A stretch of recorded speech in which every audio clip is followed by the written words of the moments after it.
Have you ever seen a picture that felt like a punch to the gut? For Mina Vance, it was a photo of her husband of 10 years, laughing on a sun-drenched balcony in Italy, his arm wrapped around a younger woman, a woman who wasn't her. He posted it for the whole world to see, a public declaration that their life together was a lie. While he was building a new life on the ruins of their marriage, he probably thought she was at home shattered. He was right. But he forgot one thing about a woman with nothing left to lose: she is free. And he never imagined she would return to the very same place, not as a ghost of the past, but as the star of a future he could only dream of, on the arm of a man who could buy his entire world with pocket change. This is the story of how a single Instagram post ignited a fire of reinvention and revenge. The life Mina and Liam Sterling had built was a masterclass in curated perfection. Their sprawling Upper East Side brownstone was featured in Architectural Digest. Their Christmas parties were the stuff of hushed legend among Manhattan's elite, a seamless blend of old money and new tech. Liam, with his sharp suits and sharper smile, was the charismatic CEO of Innovate, a tech logistics firm that had disrupted the industry. And Mina, elegant and intelligent, was the perfect partner, the unseen architect of their social ascent, the woman who had poured her inheritance and her MBA from Wharton into the company's fledgling years.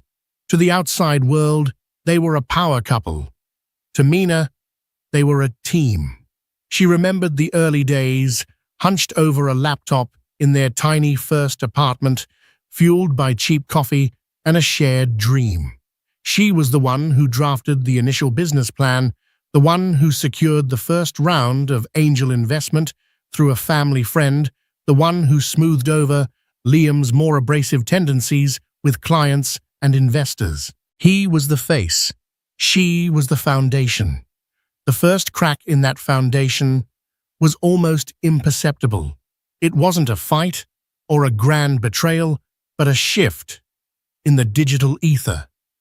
Liam, who had once scoffed at social media as a vapid time suck, suddenly became an avid user. His Instagram, once a ghost town, was now a glossy highlight reel of boardrooms, charity galas, and solo trips to clear his head. "It's for the brand L," he'd said, waving a dismissive hand when she questioned it. "We need a public face. People invest in the person, not just the product." Mina, ever the strategist, conceded the point.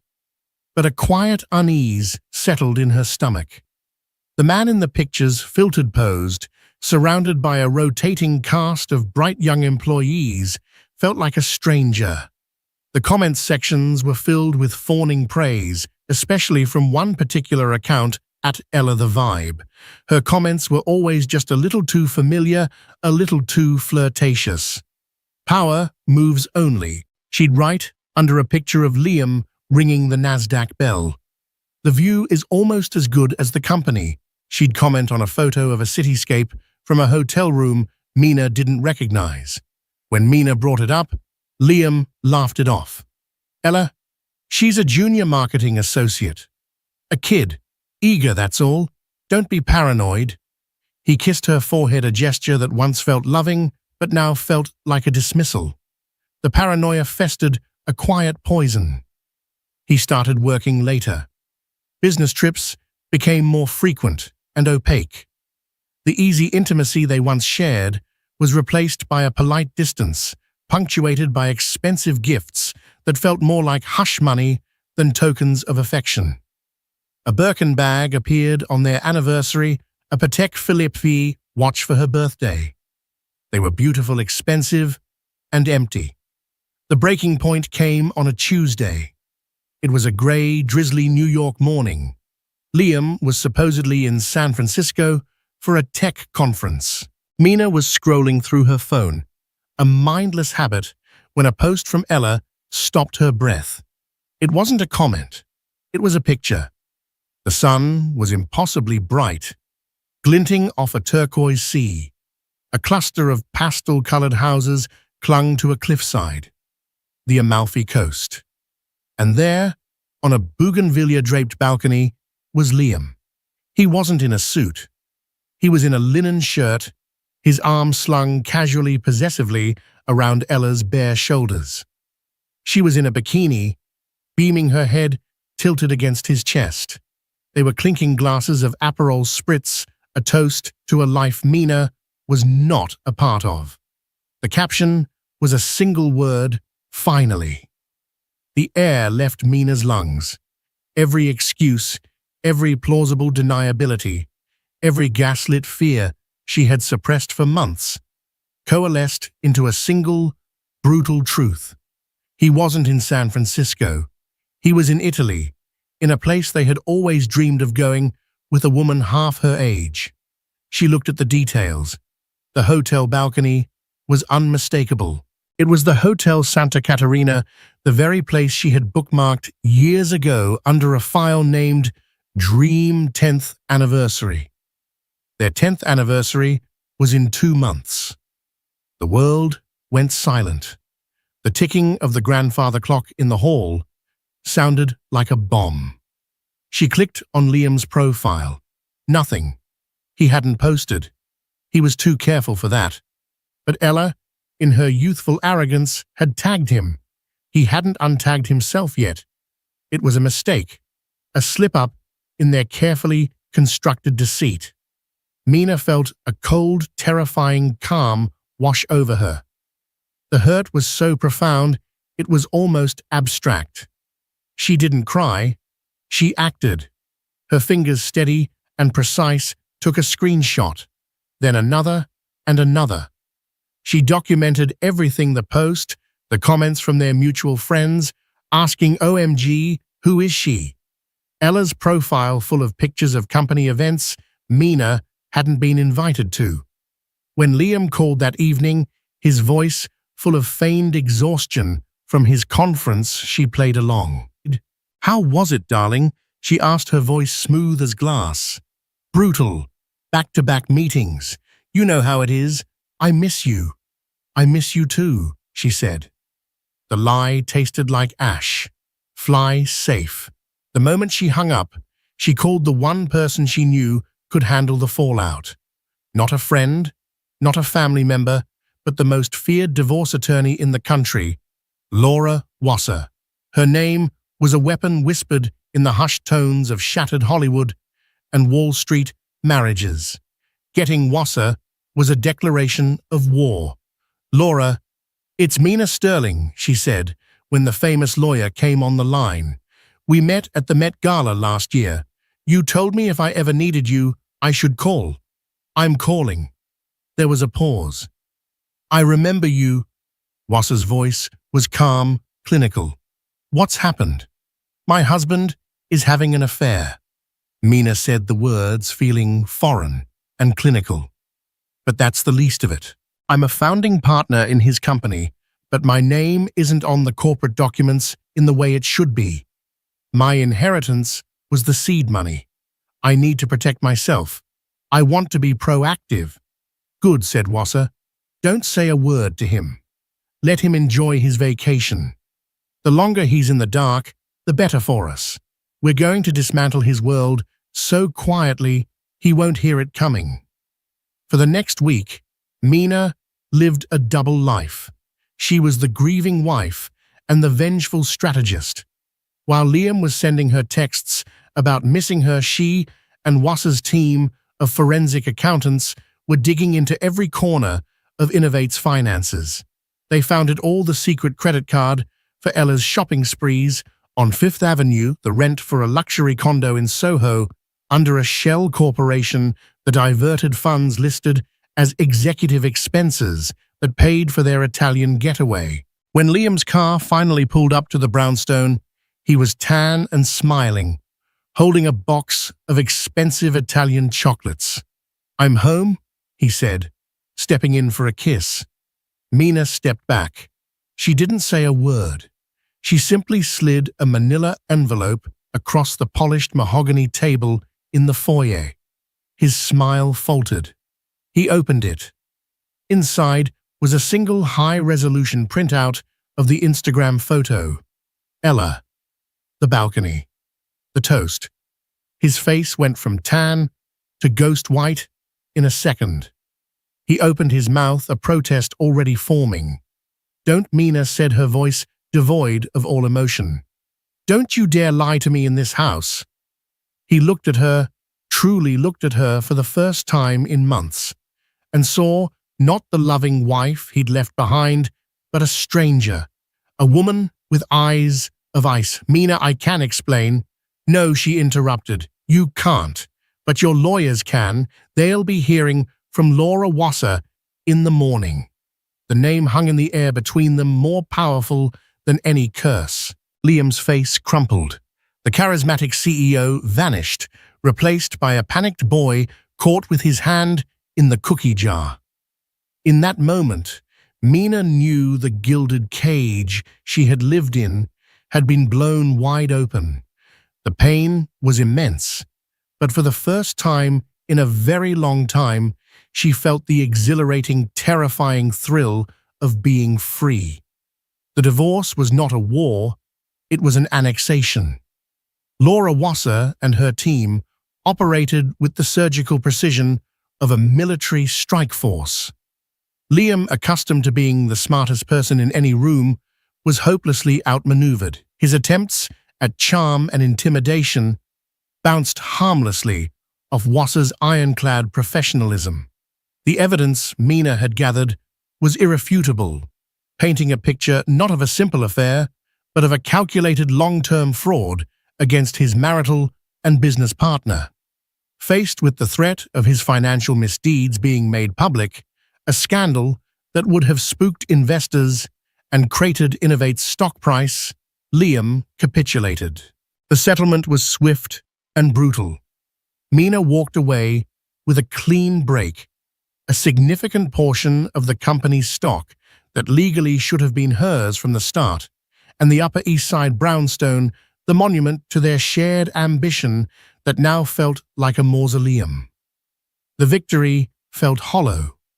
The day the papers were signed, Mina walked through the silent, cavernous rooms of the house. The Architectural Digest spread was still on the coffee table, a cruel reminder of a life that had been a lie. She had won the battle, but she was left surveying an empire of ashes. Her life, as she knew it, had been incinerated. In the vacuum that followed, social media became her tormentor. Liam and Ella, free from the need for secrecy, launched a full-scale assault of curated bliss. Their engagement was announced via a People magazine exclusive. The headline reading, "Tech mogul Liam Sterling finds true love." The article painted Ella as his muse, the vibrant force who inspired him to live authentically. Mina wasn't mentioned by name, merely alluded to as the amicable end of a previous chapter. Amicable. The word was a hot poker to her soul. Every post was a carefully aimed dart. A picture of Ella's offensively large diamond ring with the caption, "Future Mrs. Sterling, my whole heart." A video of them laughing as they moved into a new hyper-modern glass penthouse in Tribeca, a clear rejection of the classic elegance of the brownstone Mina had so lovingly curated. They were at all the right parties, sitting front row at Fashion Week, vacationing in St. Bart's.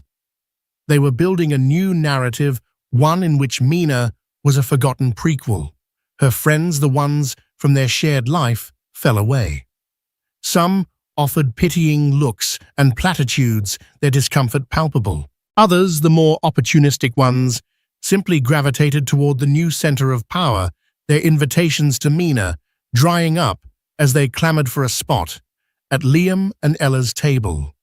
She was a social pariah, the ghost of Sterling past. Her days bled into one another in a haze of grief and inertia. She'd wake up late, the silence of the house pressing down on her. She'd scroll through Instagram, a masochistic ritual of self-flagellation. She'd see Ella wearing a dress Mina had picked out for a gala, or Liam toasting with the very investors Mina had won over. Each image was a confirmation of her deepest fear that she was replaceable, that her decade of work, love, and sacrifice had amounted to nothing.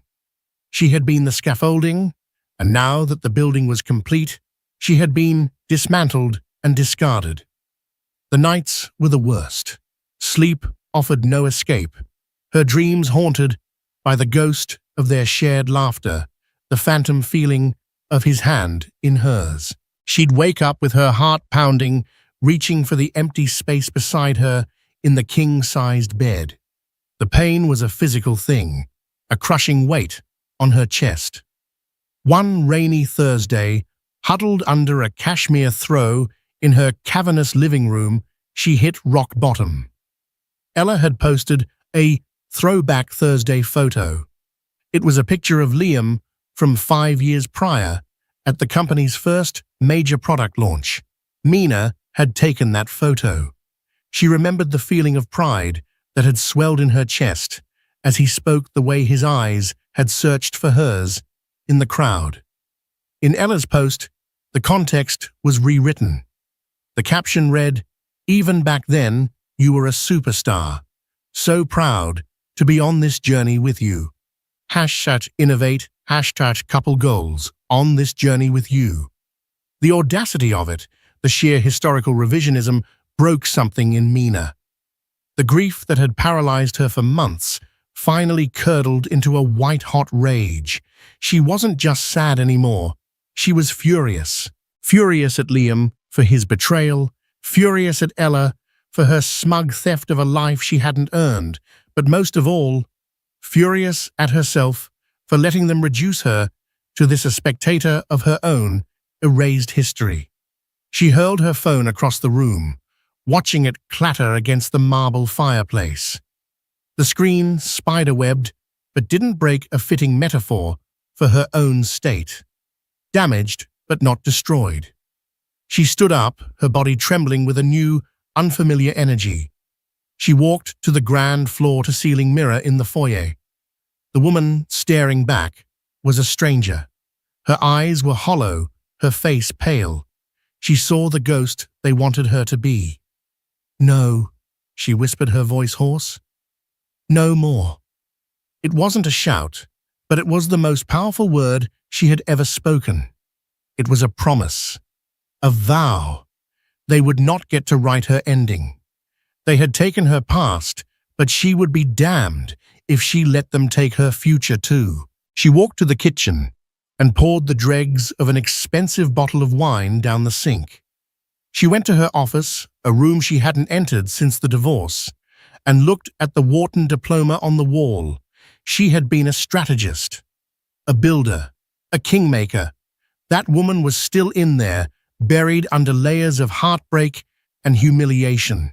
She picked up her shattered phone and made a call, not to a friend, but to a former business school classmate who now ran a high-end art consultancy.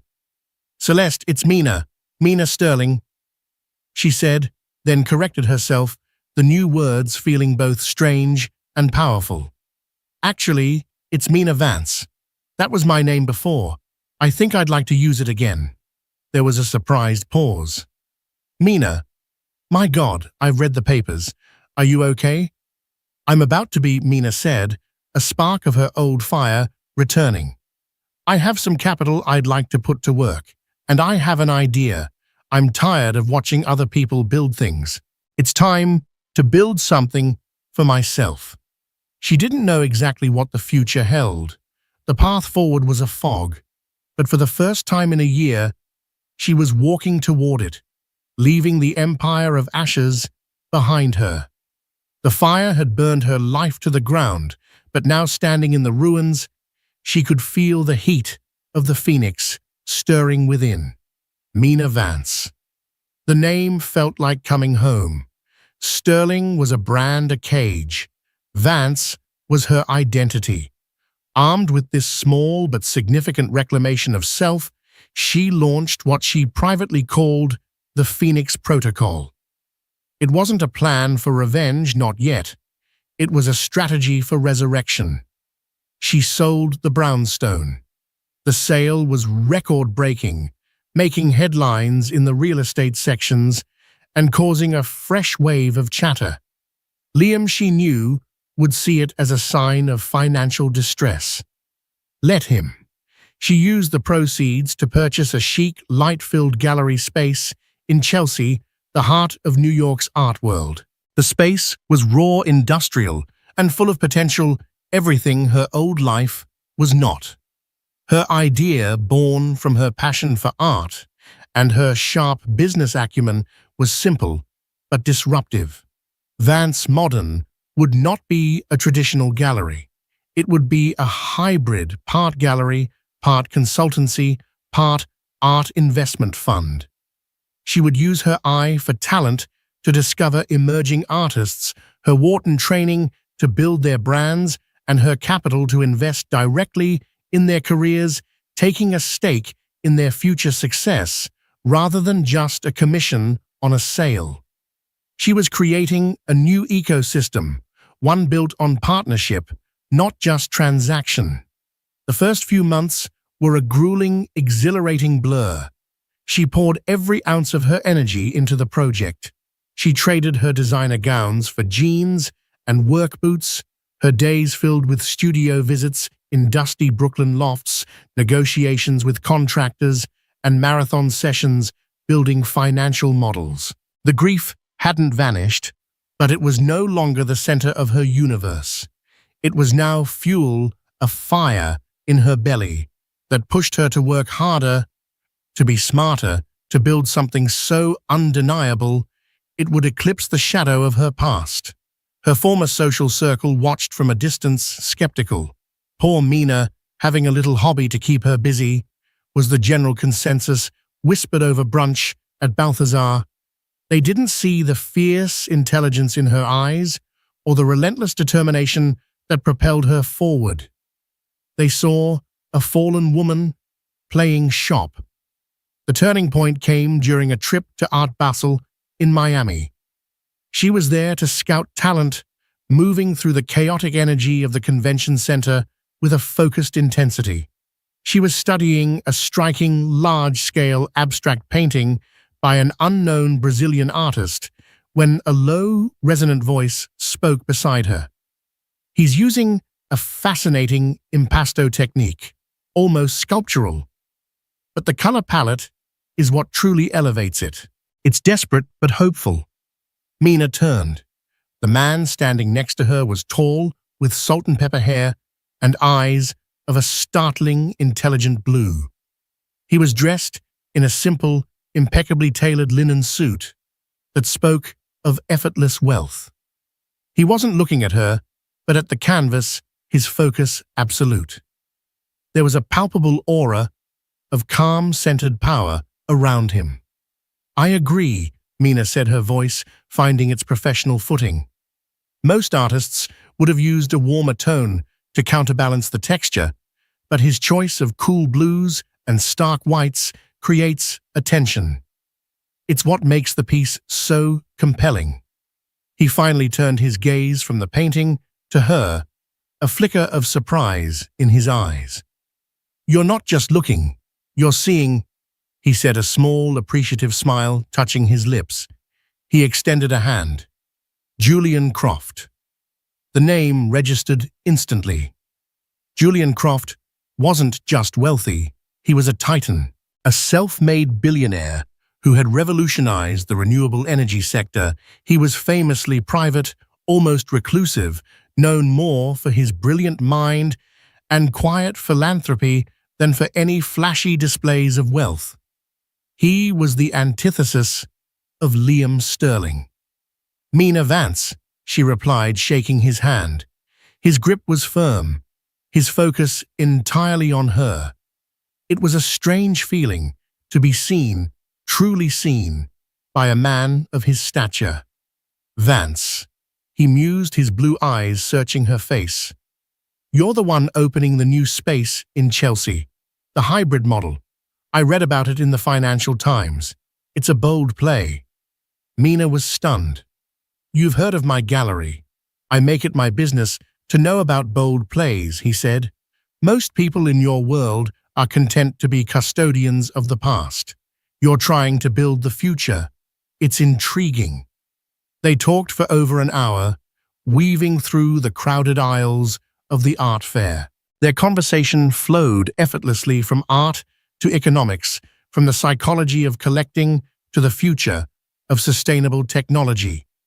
He listened more than he spoke, asking sharp, insightful questions that pushed her to articulate her vision with more clarity than ever before.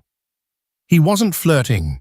He was dissecting her business plan, testing its strength, and in the process, validating it.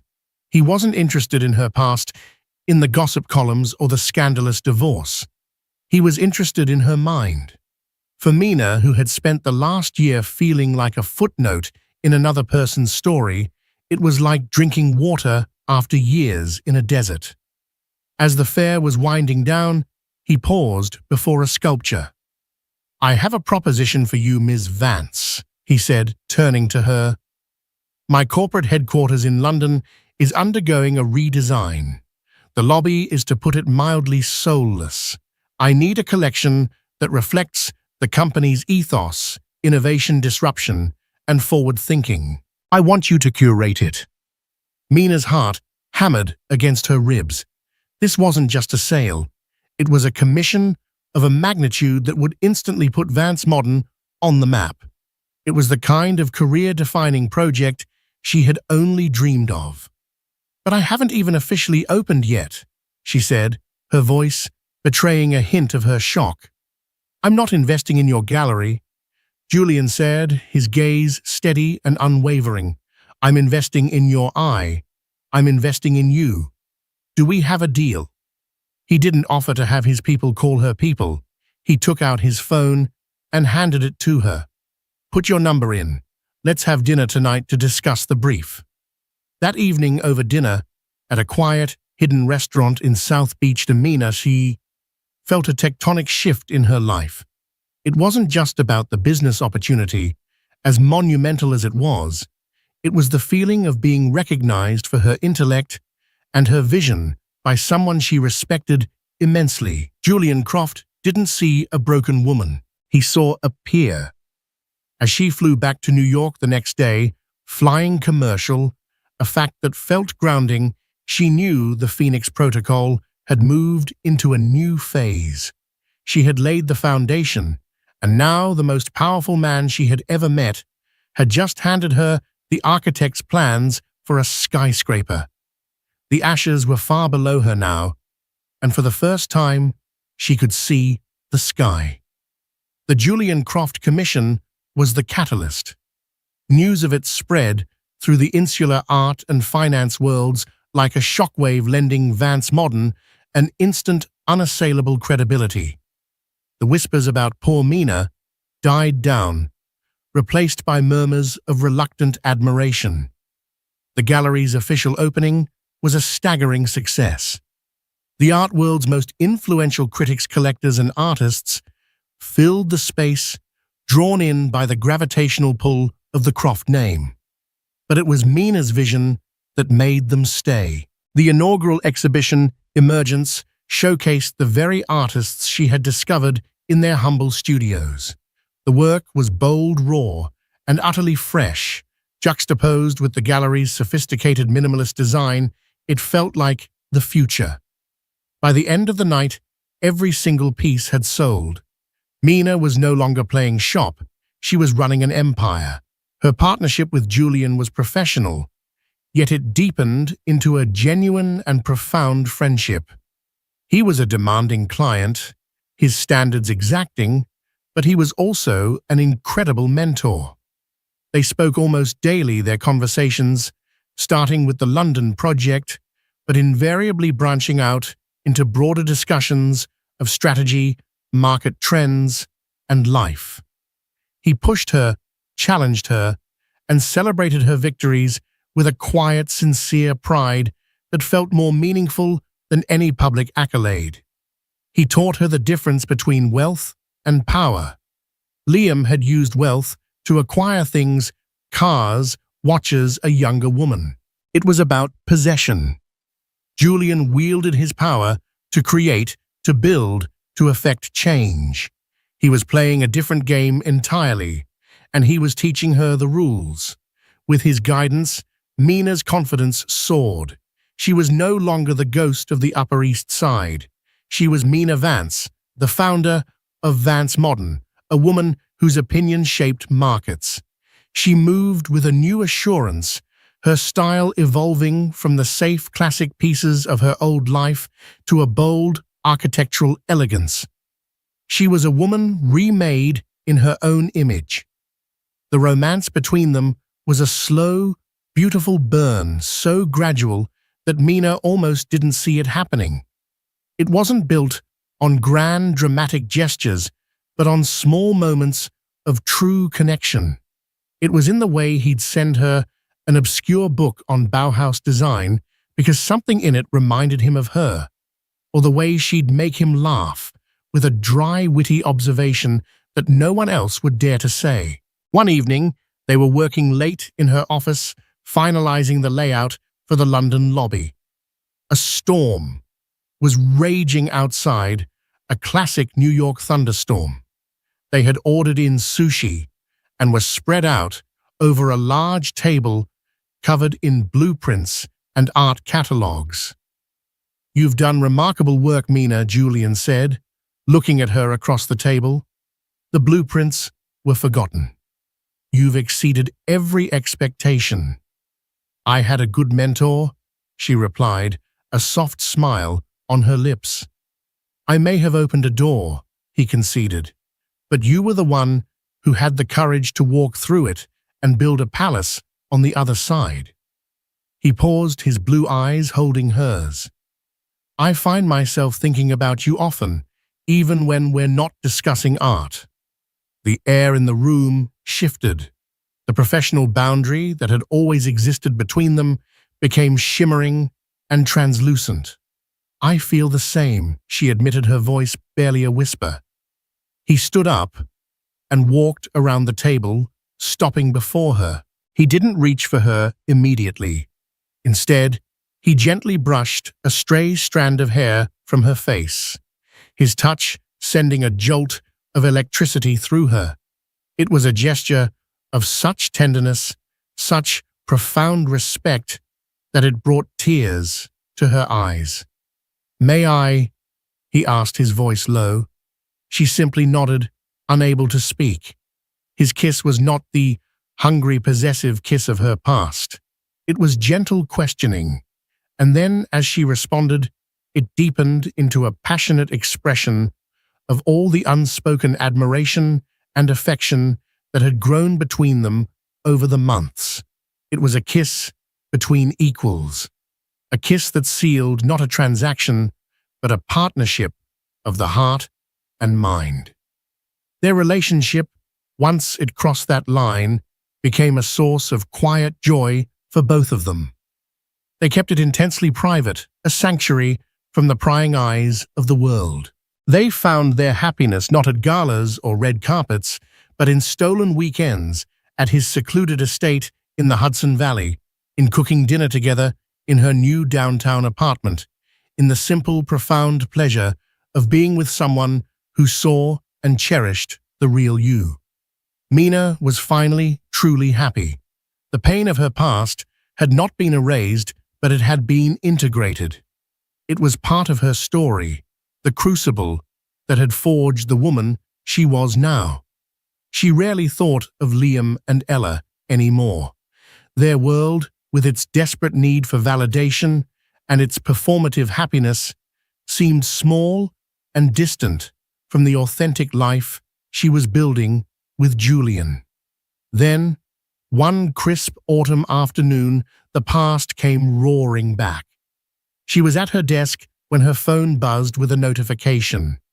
It was a tag on an Instagram post from one of her old society friends. The picture was of Liam and Ella clinking champagne glasses on a private jet.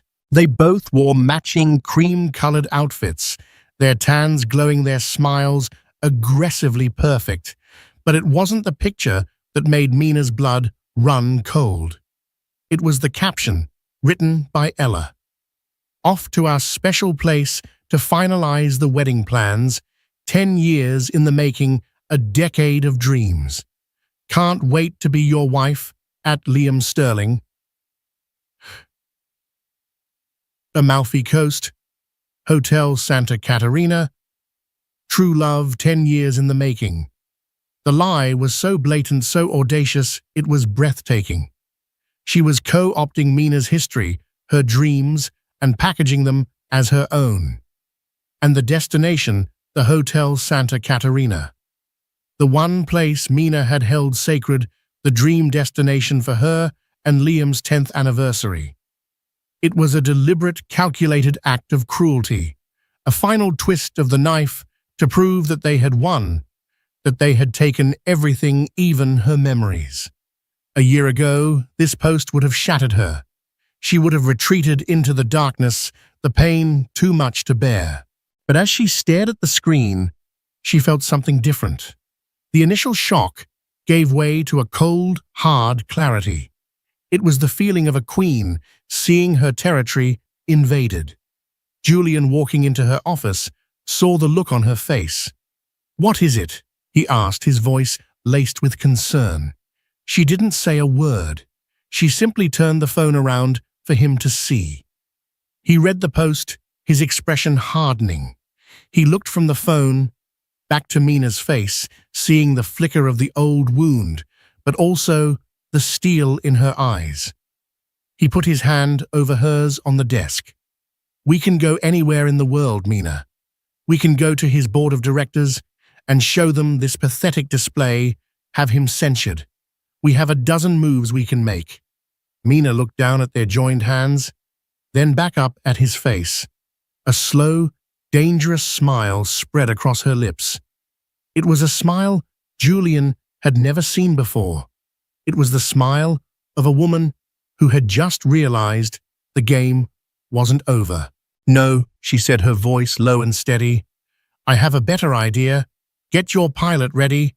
We're going to the Amalfi Coast." Julian Croft's Gulfstream G650 cut through the stratosphere like a silver dart. Inside, the world was a hushed cocoon of cream leather and polished walnut. While Liam and Ella had posted about their commercial business class seats, a carefully curated image of accessible luxury, Mina and Julian traveled in a different reality altogether. There was no check-in, no security line, no boarding pass, just a sleek black car that drove them directly onto the tarmac at Teterboro Airport, and a flight crew that greeted them by name. Mina, dressed in a tailored navy blue jumpsuit from the row, sipped a glass of Krug champagne and reviewed a portfolio for a new artist. She was calm, her focus absolute. This was not a revenge trip fueled by tears and fury. It was a strategic maneuver planned with the precision of a corporate takeover. Julian had dubbed it the Italian Gambit. "Are you sure about this, Mina?" Julian asked gently, watching her from the opposite armchair. "We don't have to play their game." "We're not," she replied, looking up from her tablet, her eyes clear and steady. "When Liam did this, he was counting on me being the woman he left broken, hiding, and ashamed. He's expecting her to see that post and cry into her pillow. He's not expecting me." She gestured around the cabin. "He's not expecting this. This isn't about him anymore. It's about me refusing to let him turn a beautiful place into a haunted house. It's about closing a chapter on my terms." Julian nodded, a look of profound admiration on his face. He understood. This was a power play. But the ultimate prize wasn't Liam's regret. It was Mina's liberation. He had made one phone call. Not to the Hotel Santa Caterina's public booking line, but to the personal mobile of the owner a man he'd once advised on a vineyard acquisition. The result, Liam and Ella, who had likely booked their sea view suite months in advance and were paying a premium, were about to be upstaged. Julian had secured the Foglia Amalfitana suite, a 2-level private apartment built into the cliffside with its own circular swimming pool, a private garden, and a dedicated butler. It was a suite so exclusive it wasn't even listed on the hotel's website. Upon landing at Naples International Airport, they were met not by a taxi, but by a private helicopter. As they soared over the shimmering Bay of Naples, the dramatic coastline unfolding beneath them, Mina felt a sense of exhilaration. She was seeing this legendary landscape not through a filter of yearning and betrayal, but from a position of ultimate power. They arrived at the Hotel Santa Caterina like apparitions. The helicopter landed on a private pad on a neighboring cliff, and a Riva speedboat transferred them to the hotel's private dock, bypassing the main entrance entirely. The hotel manager, a distinguished man named Signor Rossi, greeted them personally. "Mr. Croft, Miss Vance, welcome. Everything is prepared as you requested." Their arrival was silent, discreet, and utterly seamless. Meanwhile, Liam and Ella were living out their Instagram fantasy. They had spent their first day creating content, Ella posing in an array of bikinis by the main pool, Liam looking pensively out at the sea, a staged candid of them, laughing over pasta. Their every move was for the unseen audience, their every moment a performance. They were, as Liam had bragged to a friend on the phone, staying in the best suite in the house. The next afternoon, they staked out the prime lounge chairs at the beach club, a stunning terraced area carved into the rock face, accessible by a glass elevator. The sun was warm, the sea was impossibly blue, and Ella was directing Liam on the perfect angle for her next selfie. "A little lower, babe. Get the boat in the background. Make it look like we own it," she instructed, pouting her lips. Liam, looking slightly bored, obliged. He was starting to feel the strain of the constant performance. This trip was supposed to be a romantic getaway, but it felt more like a photo shoot with a very demanding director. A part of him, a part he refused to acknowledge, missed the easy, unself-conscious way Mina used to travel. It was then that he saw her. She wasn't where he expected her to be. She was on the water. A sleek mahogany Riva speedboat. The kind of boat featured in classic films was gliding towards the private dock.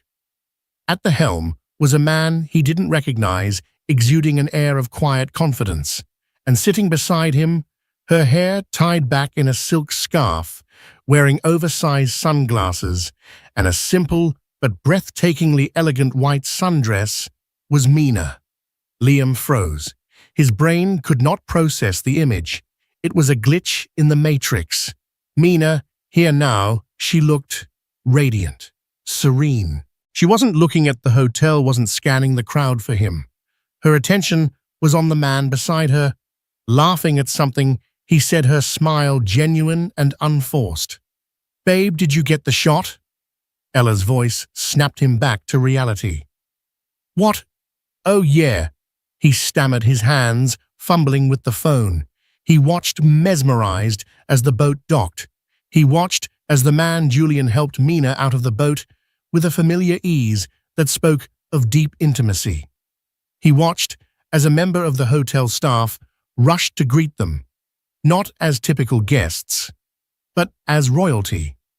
Ella finally followed his gaze. "Who is that?" she asked, a note of envy in her voice. "That boat is insane." Then her eyes narrowed. "Wait a second. Is that Mina?" Ah, the name came out as a hiss. The filtered perfection of their afternoon was instantly shattered. Mina wasn't supposed to be here. She was supposed to be in New York, irrelevant and forgotten. As if on cue, Signor Rossi, the hotel manager himself, appeared at the dock. "Mr. Croft, Miss Vance, I trust your excursion was pleasant. Your private pool has been warmed to your preferred temperature, and your butler has chilled a bottle of the vintage you requested." Private pool. Butler. The words drifted across the water to where Liam and Ella sat. The best suite in the house. They had been fools. They weren't even playing in the same league. They were guests. Mina and Julian were residents. Mina finally casually let her gaze drift over to the main beach club. Her sunglasses were inscrutable, but her eyes met Liam's for a fleeting second. There was no anger in her look, no pain. There was something far worse, polite, indifferent recognition, the kind of look you give a stranger you vaguely recognize from somewhere. Then she turned, took Julian's arm, and they disappeared into a private elevator that ascended to a part of the hotel Liam didn't even know existed. Liam stared at the empty space where she had been, a cold dread washing over him. The sun felt a little colder, the sea a little less blue. This trip, this grand romantic gesture, designed to be the final nail in the coffin of his past, had just backfired in the most spectacular way imaginable. He had come here to flaunt his new life, but the ghost of his old one had just shown up and proven without a single word that she was living in a world he couldn't even afford a ticket to. The gambit had been played, and he had already lost. The next 24 hours were a masterclass in psychological warfare executed with the quiet elegance of a royal procession. Mina and Julian never once acknowledged Liam and Ella directly. They didn't have to. Their presence was a constant shimmering statement of a higher status, a different reality. While Liam and Ella had to make reservations and vie for the best tables, Julian and Mina would have a candlelit dinner on their private terrace, the scent of jasmine and the sound of a softly played mandolin arranged by their butler, of course drifting down to the common areas. While Ella tried to get the perfect Instagram shot of her breakfast, a waiter would be discreetly setting up an elaborate spread for two by a private infinity pool that seemed to melt into the sea. The effect on Liam was devastating. Every glimpse of Mina was a fresh blow to his ego. He saw her laughing with Julian on their way to the spa, her hand resting easily on his arm.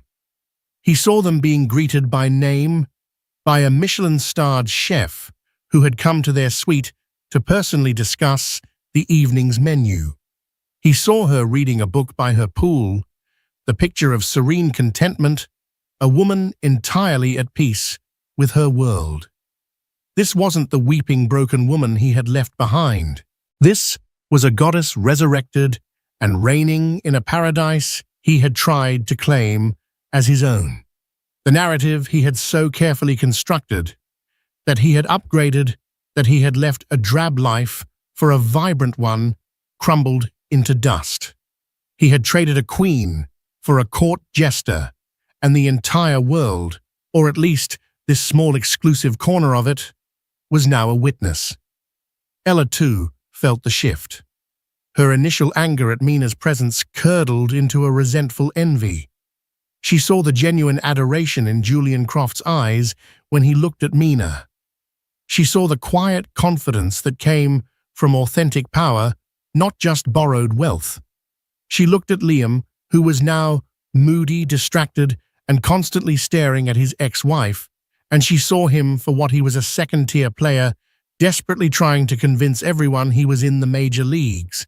Her constant demands for photo shoots began to grate on him. "Ella, can we just put the phone away and have a normal meal?" he snapped during lunch. "I'm trying to capture the memories, Liam," she retorted, her voice shrill. "Isn't this what we came for? To show everyone how happy we are?" "Are we?" he shot back, the question hanging in the air between them, ugly and unanswered. The climax came on their final evening. Liam, desperate to reassert some form of control, managed to get a last-minute table at the hotel's famed restaurant. He was determined to have one perfect romantic dinner to salvage something from this disastrous trip. As they were seated, he saw Mina and Julian at a discreet corner table, the best in the house. They looked up as Liam and Ella approached, and for the first time, their paths directly intersected. "Liam," Mina said, her voice cool and even. It was the first word she had spoken to him. She gave him a polite nod, then her eyes flickered to Ella with a look of complete disinterest before returning to Julian. The dismissal was absolute. Liam, however, saw an opening. "Mina, fancy seeing you here. The world is small, isn't it?" he said, forcing a jovial tone. "Not really," Julian Croft interjected smoothly without standing up. His voice was quiet, but it commanded the attention of the entire patio. Some people just tend to gravitate towards the same beautiful things. His eyes were fixed on Mina as he spoke, leaving no doubt as to what or who he was referring to. Checkmate. Liam flushed, speechless. Ella stood awkwardly, her designer dress suddenly feeling cheap. Before Liam could recover, Mina delivered the final, graceful blow. She looked directly at him, a flicker of something unreadable in her eyes, not pity, but perhaps a clinical finality.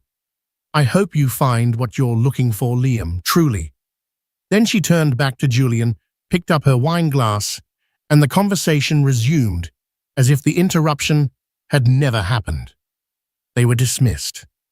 Liam and Ella proceeded to their table and endured the most excruciatingly silent dinner of their lives. The food tasted like cardboard. Every burst of laughter from Mina and Julian's table was like a physical blow. The true unraveling began on Instagram. A wealthy Brazilian heiress, also staying at the hotel, and a follower of both Ella and Mina's gallery, posted a story. It was a candid shot of the restaurant patio. In the foreground, Liam and Ella sat in stiff, miserable silence.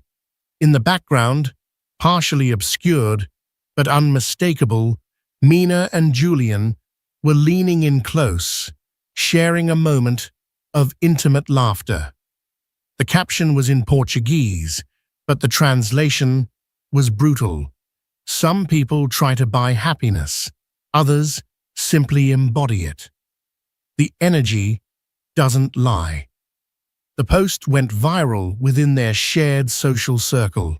The carefully curated narrative was officially dead.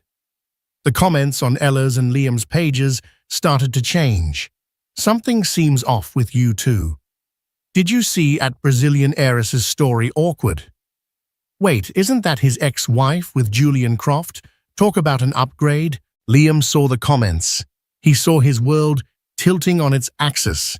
He had tried to humiliate Mina, to erase her, and instead he had only humiliated himself. He had flown across the world to plant his flag, only to find she owned the entire country. Later that night, the argument in their suite was volcanic. "You've been staring at her all trip," Ella screamed. "You're still in love with your ex-wife." "Don't be ridiculous," Liam roared back, but the denial was weak. The truth was, he wasn't in love with Mina. He was in awe of her. He was consumed by a toxic cocktail of regret, envy, and a desperate, pathetic longing for a life he had thrown away. He had destroyed his past for a future that now seemed like a hollow, second-rate imitation. He looked at Ella, at her tear-streaked face, and her accusations, and he felt nothing but a profound, soul-crushing exhaustion. The vibe was gone. The dream was a nightmare. He had lost. The flight back to New York was as different for the two couples as their time in Italy had been. Liam and Ella flew in stony, resentful silence, the space between their business class seats feeling like a canyon. Their carefully constructed romance had fractured under the weight of jealousy and insecurity.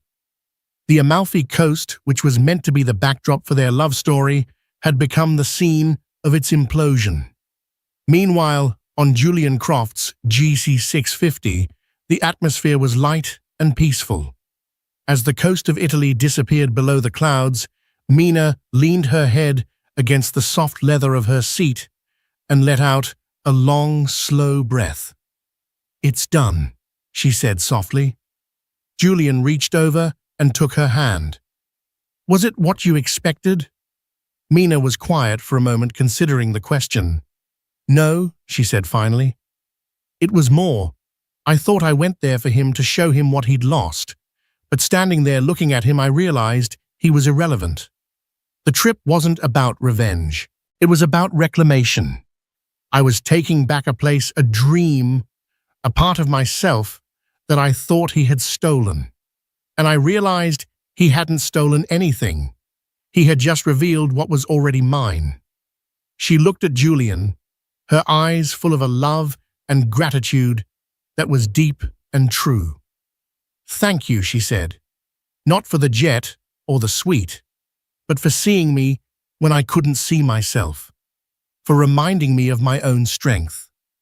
"Your strength was always there, Mina," he said, lifting her hand to his lips. "I just held up a mirror."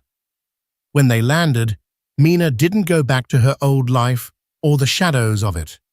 She went back to her life, to Vance Modern, which was now fielding partnership offers from major museums, to the team of young, brilliant artists she was championing, to the future she was building brick by brick. The fallout for Liam and Ella was swift and merciless. Their breakup was announced a month later, not in a glossy magazine, but via a terse statement from Liam's publicist. The narrative of their epic love story had become a punchline. Ella, stripped of her future Mrs. Sterling status, faded back into the obscurity from which she came, her social media presence devolving into sponsored posts for diet teas. Liam's professional life also suffered. The story of the Amalfi Showdown, embellished and retold at 1,000 dinner parties, painted him as foolish and weak. Investors grew wary of his judgment. At a crucial board meeting, when he presented an aggressive new expansion plan, a skeptical board member, a friend of Julian's, simply asked, "Is this plan as well thought out as your last vacation, Liam?" The question hung in the air, a quiet indictment of his character. His star began to fade. One afternoon, about 6 months later, Mina was leaving her gallery when she saw him. Liam was standing across the street, looking thin and diminished. He made a move to cross towards her, a desperate, pleading look on his face. For a second, the old Mina, the one conditioned to manage his emotions, felt a tug of something, pity perhaps. But she stood her ground. She was no longer his caretaker. She simply met his gaze, held it for a beat, and gave him a small, final nod. It was not a nod of forgiveness, nor of malice. It was a nod of dismissal, a closing of the book. Then she turned and got into the waiting car where Julian was waiting for her, a warm smile on his face. She didn't look back. Her story became something of a legend among women in the city, not as a tale of revenge, but as a story of reinvention. She had taken the ultimate betrayal and transformed it not into bitterness, but into fuel. She had refused to be a victim, refused to be a footnote in a man's story. She had walked through fire and emerged not scorched, but forged. The final scene of her old life wasn't the confrontation in Italy. It was a quiet evening in the Hudson Valley. She and Julian were walking through an apple orchard on his estate, the setting sun casting a golden glow. "I have something for you," he said, stopping under a large, ancient apple tree. He pulled a small velvet box from his pocket. It wasn't a ring. Inside, nestled on a bed of satin, was a vintage compass, its brass casing warm and intricate. "Every builder needs a compass," Julian said softly. "Not to find their way back, but to always know the direction of their own true north." Mina looked from the compass to his face, her heart overflowing. He understood. Her journey wasn't about finding another person to complete her, it was about finding herself. He wasn't her savior, he was her partner, her true north. She closed her hand around the compass, its weight solid and real. The past was a ghost. The future was an undiscovered country, and for the first time, she felt truly, completely, and gloriously free, ready to step into a new horizon that was entirely her own. Mina's story isn't just about getting back at an ex, it's about getting back to yourself. It's a powerful reminder that your worth is not defined by who you love, but by who you are. She lost a marriage, but she gained an empire, and more importantly, she gained her own soul. Her story proves that the greatest comebacks are not about revenge, but about resurrection. It's about taking the rubble of a life you thought you wanted and using it to build the foundation of a life that is authentically, powerfully yours. If her journey from heartbreak to head of the table inspired you, please give this video a like and share it with someone who needs to be reminded of their own power. Don't forget to subscribe to the channel and hit the notification bell for more stories of incredible transformations and epic triumphs. Thank you for watching.